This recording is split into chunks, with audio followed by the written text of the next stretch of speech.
हमारे स्वास्थ्य मंत्री को संज्ञान लेना चाहिए और ऐसे डॉक्टरों पे कार्रवाई करनी चाहिए, कम से कम जांच बिठाना चाहिए कि हॉस्पिटल में ऐसा क्यों होता है।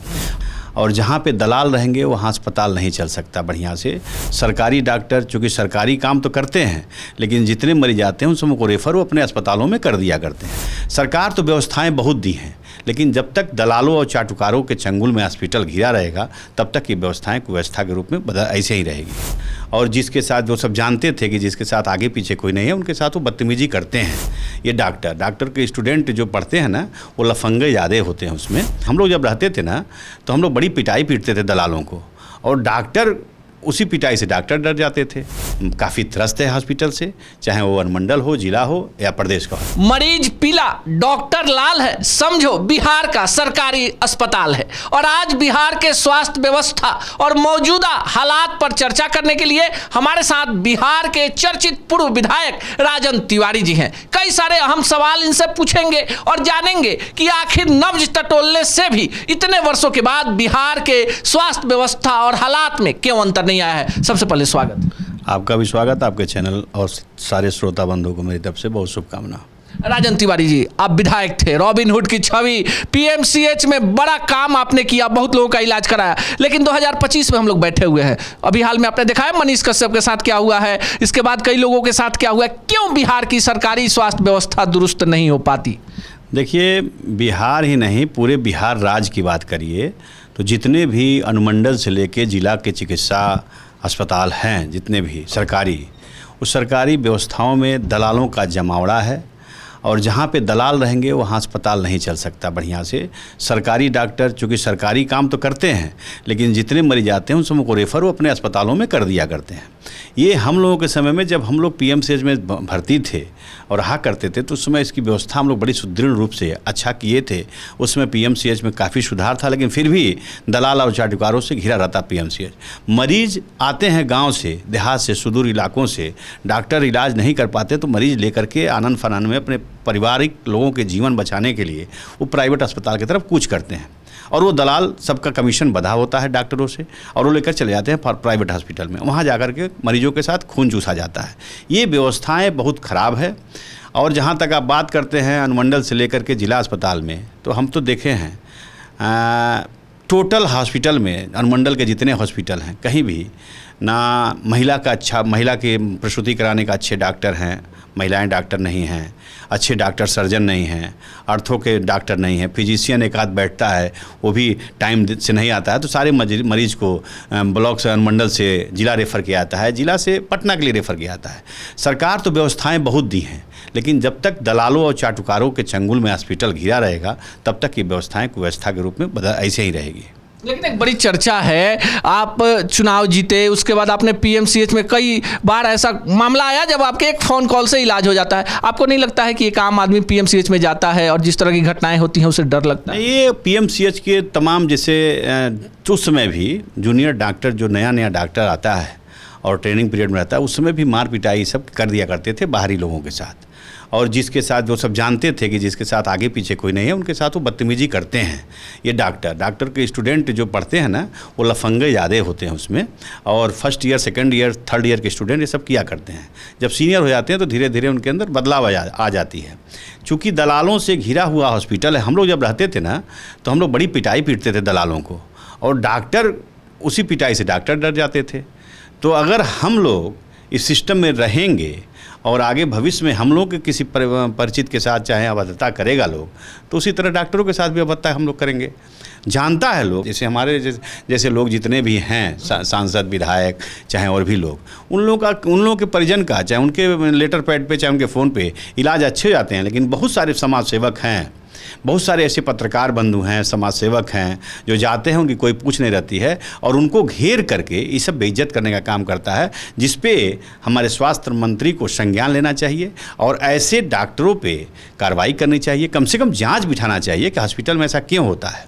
हॉस्पिटल गुंडों का जमावड़ा नहीं है, वो एक क्या कहते हैं, स्वास्थ्य विभाग है, भगवान का घर है, मंदिर है, जहाँ पे मरे हुए जो दबे कुचले लोग हैं, जो इलाज जो मरणासन स्थिति में में हैं उनके इलाज के लिए उनको ले जाया जाता है, उनके जीवन को बचाने का कार्य डॉक्टर करते हैं। डॉक्टर एक भगवान का रूप भी होता है, वो ऐसे आचरण से उनको बचना चाहिए और इस पर हमारे जो है स्वास्थ्य मंत्री को इस पर संज्ञान लेना चाहिए। अगर वो संज्ञान नहीं लेते हैं तो ये अच्छी बात नहीं है। बिहार की जनता काफ़ी त्रस्त है हॉस्पिटल से, चाहे वो अनुमंडल हो, जिला हो या प्रदेश का हॉस्पिटल। लेकिन राजन तिवारी जब किसी डॉक्टर को फ़ोन करते हैं, किसी भ्रष्ट अधिकारी को फ़ोन करते हैं तो कहा जाता है बाहुबली हो गए, रॉबिन हुड हो गए, छवि जो है आपकी। आपको नहीं लगता है कि जनता के सवाल आप उठाते हैं और उसके बाद बदनामी आप झेल लेते हैं? नहीं, देखिए, हम तो जहाँ जहाँ जब फ़ोन करते हैं पुलिस के किसी पदाधिकारी को, हम अच्छे काम के लिए फ़ोन करते हैं।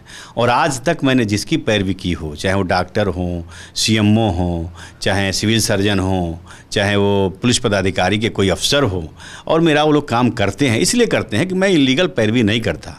और इलीगल पैरवी नहीं करने के कारण यही कारण है कि मेरी बात को तवज्जो लोग दे करके प्रायोरिटी में उस काम को करते हैं। और जहाँ तक हॉस्पिटल की बात है तो मेरे क्षेत्र के मरीज आएंगे, पूरे बिहार, सूबे बिहार से मेरे पास लोग आते हैं, और मैं किसी भी डॉक्टर के यहाँ फ़ोन कर देता हूँ तो बेचारे ना फीस लेते हैं, प्राइवेट हो या सरकारी, प्राइवेट में भी फीस नहीं लेते और इलाज करते हैं, बढ़िया से दवा भी दे देते हैं, फिजिशियन शैम्पू, और उनको घर भेज देते हैं। डॉक्टर लोग हमारा तो सम्मान करते हैं, खासकर मेरे जानने वाले जितने भी लोग मेरे शुभचिंतक हैं, गरीब गुरबा लोग जो जिसको मैं भेजता हूँ उनको भी सम्मान करते हैं, ऐसी बात नहीं है। हाँ, लेकिन पीएमसीएच में ये व्यवस्थाएं इधर कुछ गड़बड़ हुई हैं जो जांच का विषय है, और इस पे मैं माननीय स्वास्थ्य मंत्री जी से आग्रह करूंगा कि इस पे जांच बैठावें और ऐसा क्यों व्यवस्था है, इस व्यवस्था को दूर करने का प्रयास करें। चलिए, पीएमसीएच की बात हो गई, सीधे अब आ जाते हैं 2025 का चुनाव है, राजन तिवारी चर्चा में है, कौन सा विधानसभा क्षेत्र होगा? नरकटियागंज। मैं तो कई बार आपके चैनल पे, अन्य भी चैनलों पे मैं कह चुका हूँ कि पश्चिमी चंपारण के नरकटियागंज विधानसभा क्षेत्र से चुनाव लड़ूंगा।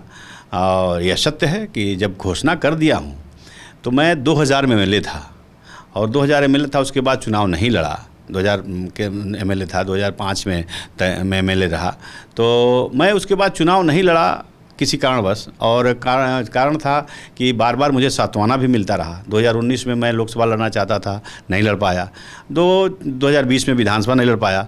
तो कब तक सांत्वना पे बैठते रहेंगे, चाहे नहीं लड़ेंगे।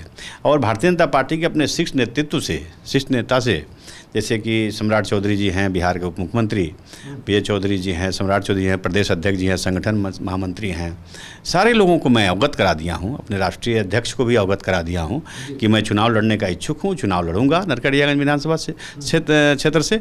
मेरा 48 साल उम्र हो गया, अब चुनाव नहीं लड़ेंगे तो करेंगे क्या? तो चुनाव लड़ना सत्य है और चुनाव लड़ूंगा, इसमें कोई इब्बत का मामला नहीं है। चलिए, नरकटियागंज विधानसभा क्षेत्र होगा, कुछ ज़्यादा ही पसीना इस बार बहा रहे हैं चुनाव के पहले। जिस तरह से पूरे क्षेत्र में आपका दौरा हो रहा है, जिस तरह से आप लगे हुए हैं, आपको क्या लगता है कि 2025 में क्या होगा? एकदम चूंकि आप ईमानदारी से बताइए। देखिए, एक बात बताते हैं, 2025 में फिर से नीतीश कुमार सरकार, तो नीतीश जी की बनेगी ही, एनडीए गठबंधन की सरकार बनेगी ही। और मैं यह बात आपको अवगत करा देना चाहता हूँ, पहले से बिफोर बताना चाहता हूँ कि टिकट का वितरण सही तरीके से अगर हमारी एनडीए गठबंधन नहीं करेगी और टिकट वितरण सही लोगों को नहीं दिया जाएगा तो ऐसा नहीं है कि लड़ाई बहुत आसान है। महागठबंधन के पास भी अच्छी खासे वोट हैं, कांग्रेस है, वाम दल है और राष्ट्रीय जनता दल है, ये सब दल के वोट हैं जो कि इनके पास मुस्लिम वोट, यादव वोट और भी अन्य जातियों का वोट इनके साथ है। और प्लस अपर कास्ट के लोगों को जब टिकट देंगे तो अपने भी समाज के लोगों का 10-20% वोट काट के सरप्लस का काम करेंगे। इसलिए टिकट बांटना सही तरीके से ये फैसला करेगा कि सरकार किसकी बनेगी। अगर टिकट सही तरीके से ना बांटा गया और दलालों और चाटुकारों की बात सुनी गई तो हमको नहीं लगता है कि मतलब क्या कहते हैं उसको कि नाव पार लग जाएगा किनारे, ऐसा नहीं है। एनडीए इस गफलत में ना पड़े। मैं पहले ही बताना चाहता हूं कि टिकट सही लोगों को, क्षेत्र में चयनित लोगों को, जो क्षेत्र की आवाज़, क्षेत्र की जनता का जो आवाज़ है, क्षेत्र की जनता के आवाज़ को सुन करके वैसे ही व्यक्तियों को चुनाव लड़ाया जाए, ना कि दलाल किस्म के नेताओं की बात सुन करके टिकट दिया जाए। विरोधी आरोप लगाते हैं कि आप बाहुबली हैं, लेकिन आप अकेले मोटरसाइकिल से अपने क्षेत्र में घूम लेते हैं, पीछे सैकड़ों की भीड़ होती है, लोगों के श्राद्ध में, शादी में, सुख में, दुख में पैदल ही चल लेते हैं। डर नहीं लगता है क्या आप? नहीं, बाहुबली मैं नहीं हूँ, मैं जनबली हूँ। जनता का साथ, जनता का आशीर्वाद, जनता का प्रेम है, यही खींच करके मुझे नरकटियागंज ले गई है। मैं जब लोकसभा चुनाव में प्रचार कर रहा था तो वहाँ की जनता की एक आवाज़ थी कि राजन तिवारी काश मेरे यहाँ चुनाव लड़ते। ऐसा ही नेता की मुझे आवश्यकता है, ऐसे ही लोग हमारे क्षेत्र का प्रतिनिधित्व करें। तो नरकटियागंज की जनता, चंपारण की जनता की आवाज़ पे मैं चुनाव लड़ने गया हूँ। वहाँ की जनता ने मुझे बुलाया है। देवतुल्य जनता, भगवान स्वरूप जनता, जिसका मैं पूजन करता हूँ, वंदन करता हूँ, अभिनंदन करता हूँ, उन लोगों की पुकार पे मैं चुनाव लड़ने जा रहा हूँ और चुनाव लड़ूंगा। और मुझे उम्मीद है कि पूरे चंपारण में सबसे ज़्यादा वोटों से चुनाव जीतूंगा। अब तो पार्टी नेतृत्व तय करे कि चुनाव मुझे लड़ाएगी कि नहीं लड़ाएगी। अगर नहीं लड़ाएगी तो क्यों नहीं लड़ाएगी। चुनाव में लड़ना चाहता हूं। भारतीय जनता पार्टी का सक्रिय सदस्य हूं और भारतीय जनता पार्टी से आपके माध्यम से भी मैं बताना चाहता हूं कि मुझे चुनाव लड़ना तय है और चुनाव में लड़ूंगा। विरोधी जो लगातार आपका विरोध करते हैं, तरह तरह की बातें सोशल मीडिया पर फैलाई जाती है, लेकिन भीड़ क्यों नहीं राजन तिवारी का साथ छोड़ती है? लंबा वक्त हो गया, 2005 के बाद आप चुनाव नहीं लड़े हैं, आपके यहाँ दरबार लगता है, लोग सुख दुख लेकर चले आते, क्यों आते हैं आपके यहाँ? इसलिए देखिए, मैं क्विक डिसीजन करता हूँ। कोई भी काम के लिए कोई आता है तो मुझे उससे बैठाने का आदत नहीं है। तुरंत मैं उनका समस्या का समाधान करता हूँ, हल करता हूँ।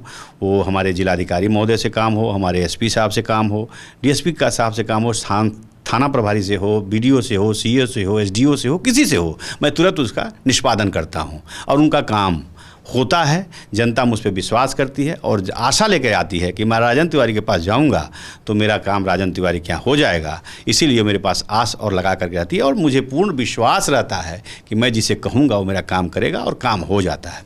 और जहाँ तक आप अपवाद की बात करते हैं, जहाँ तक आप बात करते हैं कि मेरे विरोधियों की, तो मैं तो एक ही शब्द कहना चाहता हूँ कि हाथी को अपना चाल चलना चाहिए। कुत्ते तो सड़क पर भौंकते रहते हैं। कुत्तों को अगर आप देखोगे तो अपनी मंजिल भूल जाओगे। इसलिए अपनी मंजिल मात्र, अगर अर्जुन मछली के आँख को न देखता तो वो स्वयंवर द्रौपदी के साथ स्वयंवर न कर पाता। इसलिए मेरा लक्ष्य एक ही है कि मैं किस तरीके से आगे बढ़ूं, किस तरीके से चुनाव लड़ूं, किस तरीके से जीतूं और किस तरीके से गरीबों गुरबों देवतुल्य जनता का अपने सेवा करता रहूं। जिस सेवा भावना से, जिस सेवा करने का उपदेश और लक्ष्य लेकर के मैं निरंतर प्रयास करता रहता हूँ, भगवान मुझे यही प्रगति की पथ पे आगे बढ़ाते रहे। मैं यही भगवान से दुआ करता हूँ कि कभी मेरा पैर विचलित ना हो और कभी मेरे ऊपर दाग ना लगे। मैं इसी तरह सेवा भाव से गरीबों का सेवा करता रहूँ। एक आखिरी और सबसे अहम सवाल, बिहार में 2023 में जातीय जनगणना होती है, अपर कास्ट में सबसे ज़्यादा संख्या ब्राह्मणों की। बिहार में ब्राह्मणों के टॉप 5 नेताओं में राजन तिवारी शामिल। आपको लगता है कि बिहार की राजनीति में, चाहे बीजेपी हो या अन्य विपक्षी पार्टियाँ हों, जो ब्राह्मणों का उचित प्रतिनिधित्व है, मिल पाया है राजनीति? देखिए, ब्राह्मण नेता तो बहुत हैं, लेकिन ब्राह्मणों की हक की बात कौन करता है? ब्राह्मण के नेता बिहार में तो बहुत सारे हैं, लेकिन ब्राह्मणों की बात कौन करता है? ब्राह्मणों को सम्मान कौन देता है? ब्राह्मणों का अपमान ही सिर्फ कराता है और अपने घर अपना झोली भरना चाहता है। मैं तो सिर्फ एक ही बात कहूँगा कि जहाँ ब्राह्मण को जिस दल में अगर सम्मान नहीं मिलेगा, एनडीए गठबंधन में अगर सम्मान नहीं मिलेगा भारतीय जनता पार्टी में, तो ब्राह्मण समाज मेरे साथ है। हम लोग फिर विचार करेंगे।